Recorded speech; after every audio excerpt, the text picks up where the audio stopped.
High আল্লাহ, এত ঠান্ডা কেন? হ্যালো এভরিওয়ান, আসসালামু আলাইকুম। This is Shairin and come back to my another blog. আজকে নিয়ে আসলাম আরও একটি ইন্টারেস্টিং ব্লগ। বেশ কিছুদিন হয়ে গেছে আপনাদের মাঝে কোনো ব্লগ নিয়ে আসতে পারি নাই, কোনো কিছু করতে পারতেছি না। কিছু ব্যস্ততার কারণে কিছুই দিতে পারতেছিলাম না আপনাদের মাঝে। তো ভাবলাম আজকে একটু ছোট্ট একটা ব্লগ শেয়ার করি আপনাদের সাথে, আর একটু কিছু মজা করি। তার মধ্যে হচ্ছে ফার্স্ট অফ অল দেখিয়ে দিয়েছেন যে এত পরিমাণে ঠান্ডা, আর আমার হচ্ছে প্রচণ্ড ঠান্ডার সমস্যা।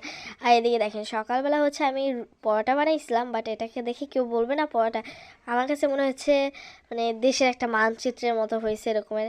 মানে আমার এত খারাপ অবস্থা হয়ে গেছে, পরোটাও আমি ঠিকভাবে এখন আর বানাতে পারছি না।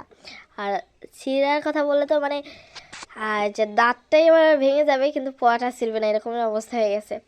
তো যাক, কী করবো, ওইটি খেয়ে টেয়ে মানে যেভাবে কষ্ট কষ্ট করে তারপর খেয়ে নিলাম। তার মধ্যে হচ্ছে সবজি টবজি কেটে নিয়েছিলাম, আর ওদিকে দিয়েছিলাম চাল ধুয়ে নিয়েছিলাম। আর এই যে এদিকে হচ্ছে মরিচের গুঁড়াও শেষ, সব কিছু শেষ। এখন কি করব, পরে ছিল হচ্ছে শুকনো মরিচ, সেটা দিয়ে এখন হচ্ছে কাজ চালিয়ে নেব। তো এই যে শুকনো মরিচ আমি বেটে নিয়েছিলাম, আর এদিকে হচ্ছে আমার কাটাকুটি করতে করতে আমার হাতটাই কেটে গেল। মানে কী আর করা, মানে বিপদ বলে আসে না এরকম একটা, মানে বিপদ হলে আর কিছু করা আছে। এদিকে হচ্ছে আমি মাংসটা ভুনতে নিয়েছি, ভোনার জন্য সব কিছু রেডি করে নিয়েছিলাম।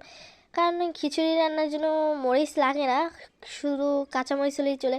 বাট হচ্ছে এখানে যেহেতু আমি মাংস ইউজ করব, তো এই জন্য মরিচ তো অবশ্যই লাগবে। কারণ মরিচ না হলে তো চলেই না, তাই না? আর যদি একটু ঝাল ঝাল না হয় তাহলে তো মানে একদমই ভালো লাগবে না।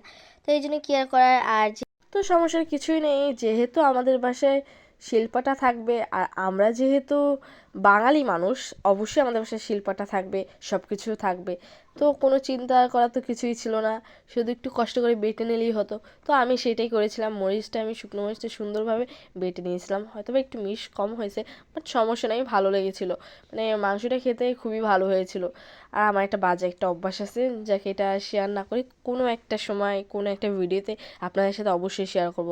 আর এখানে হচ্ছে আমি রাইস কুকারের মধ্যে হচ্ছে পেঁয়াজটা ভাজতে দিয়েছিলাম, তার মধ্যে হচ্ছে চালটাও আমি দিয়েছিলাম। তো এখন অনেকেই জিজ্ঞেস করতে পারেন, আপু যে পোলাও চাল ছাড়া ভাতের চাল দিয়ে মানে দিয়ে কেন হচ্ছে খিচুড়ি রান্না করেন? আসলে কি আমার কাছে মানে দুইটাই খিচুড়ি ভালো লাগে। আর সব থেকে পোলাও চালের খিচুড়িটা থেকে ভাতের চালের খিচুড়িটা ভালো লাগে বেশি। একটু নরম নরম থাকে, সফট, মানে ভালোই লাগে। আর পোলাও চালের খিচুড়ি যদি নরম হয় না, তখন আর ভালো লাগে না, কেমন জানি একটা লাগে আর কি। তো হচ্ছে এই জন্য আমি সবসময় ভাতের চালের খিচুড়িটাই পছন্দ করি। আর এদিকে হচ্ছে আমি ভর্তা করার জন্য সব কিছু নিয়ে নিয়েছিলাম। আর হ্যাঁ, আমার ভিডিওটা যদি ভালো লেগে থাকে অবশ্যই লাইক কমেন্ট শেয়ার করতে ভুলবেন না। বেশি বেশি করে লাইক কমেন্ট করবেন আর শেয়ার করে দেবেন।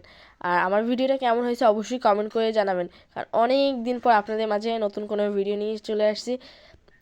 আর এদিকে হচ্ছে এই যে দেখেন আমার হাতটা প্রচণ্ড মানে জ্বলতেছিল, মানে মরিচটা খুবই একটা ভালো একটা ঝাল ছিল।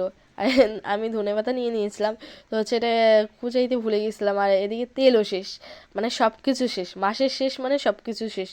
আর আমি সুন্দরভাবে খাওয়া দাওয়া করতে বসে গেছিলাম। অনেক দিন হয়েছে খিচুড়ি খাই না, আমার কাছে খুবই ভালো লেগেছিলো এই খাবারটা।